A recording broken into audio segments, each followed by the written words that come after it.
After months of nervously anticipating Toy Story 5, wondering if it would be a worthy addition to the franchise or the cash grab to end all cash grabs, I have finally seen the movie. And now, after sitting with my thoughts for a little bit, I can confidently say that it's a little bit of both. I want to start with the positives here because I just think there are a lot more of them than there are negatives. First of all, one of the biggest positives I can think of right off the bat is that it's so great to see these characters back on the big screen. When that Disney logo came on, followed by the Pixar lamp, and then it went right into some of the most iconic Toy Story music and imagery you can imagine, I couldn't help but smile. And to be honest, I found myself smiling for just about the entire movie without even realizing it. I think it's so easy to complain about a movie like this getting made, but then once you're actually sitting in a theater alongside hundreds of other people just like you watching a Toy Story movie, it's really hard for those feelings to not just fade away instantly. As for the movie itself though, I think at its core, it is as brilliant as it can be for a fifth Toy Story film. I said in that last video, I thought the concept was genius, and I think that's probably my favorite part about the film. That concept I praised is executed to absolute perfection, and it honestly went a little bit harder than I expected it to. It wasn't afraid to straight up tell children that the technology they're obsessed with is ruining their childhood. I didn't think it would be so blunt with its messaging, but I can see that it was necessary now to tell this story in the way it needed to be told. I can't say right now what impact this movie will have on today's generation and if they'll take heed of the movie's warnings, but all I know is that it managed to make me want to go home and play with toys, so I can't imagine how the kids will respond. Another aspect I thought worked really well was focusing the story on Jessie. Going in, I thought it felt sort of like a cheap way to make the movie feel fresh, but it ended up just being a smart way to make the movie feel fresh. Jessie's always been a character whose personality is bigger than her role, and so to see her have a movie where she's front and center felt very new and satisfied a want I didn't really even know I had until I saw it played out in front of me. Her storyline is by far the most interesting part of the movie, and the characters she meets along the way, especially Conan O'Brien's Smarty Pants, were phenomenal additions.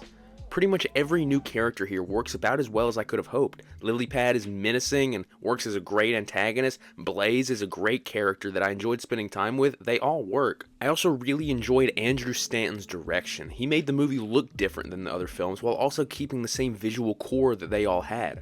One decision in particular that I really liked was animating the playtime sequences in a complete other style that made us feel like we were right there alongside them, and I feel like it really tapped into the creativity and imagination that we all remember having when we played with our own toys. In terms of the greater animation as a whole in the movie, it's as realistic as ever, right there on par with some of Pixar's greatest looking films, and it helps that we get to interact with certain environments like a farm at sunset and a highway at night that let the animation team sort of run wild with the visuals. And the last thing that I have to say is that I thought the writing most of the time was very solid.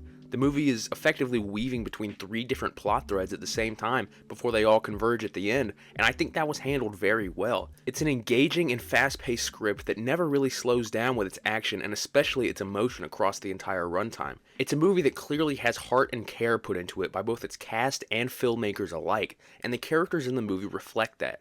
There were multiple points where I felt my heartstrings being pulled hard, especially towards the ending, which is yet another instance of this franchise essentially just handing you a box of tissues through the screen and patting you on the back as you weep into them. But that being said, and I guess moving into the negatives now, some of the writing straight up left me scratching my head. It's not like it's a significant portion. Like I said, most of the script is great, but all it takes is just a few mistakes to cast a shadow over the entire thing, and I feel like that was pretty close to happening here. Throughout the entire movie, it felt like once every 10 minutes or so, there would just be a huge lapse in logic or some story beat that I couldn't justify in my mind. And I'll say it again, it was just a few things here and there, but it doesn't take much because after all, this is the Toy Story franchise we're talking about. This is the cream of the crop in animation, and the other movies had scripts that felt much more polished than this one. I feel like the entire first act of the film was just them looking at the audience and saying, see? Huh? We can make another one. You see, we can bring this character back. And that sort of felt forced to me in a way that none of the other movies have come close to struggling with. And when I refer to the character they brought back, I'm obviously talking about Woody, who I was naturally nervous about going in. I figured after the ending they gave him in Toy Story 4, it would only feel forced to have him brought back, and as much as I hate to say it, I think the way they chose to do it does end up feeling very unnecessary and contrived. I think the worst part about it is that if you did it and then made him a major player in the story, then I would forgive it, but that's just not what happens. Once Woody comes back, him and Buzz both essentially disappear into the background of the story. I think the way I describe it is that Woody and Buzz are both trying to take up a role meant for one character, which I think should have just been Buzz. The movie tries to make their relationship interesting by making some sort of rivalry between them, but that aspect just didn't come close to clicking with me the entire runtime. But now that I have all the negatives out of the way, I just want to say that those negatives don't come close to making me look at this movie as anything other than a phenomenal addition to the franchise. I loved the direction it went with so many different things with its story, as well as the new characters introduced, and I can't help but think that if it had cleaned up a few things, it could have been up there as one of Pixar's strongest in a very long time. But even without that, I still think it's an amazing film that, while flawed, yes, is executed at a high enough level to make me happy that it exists.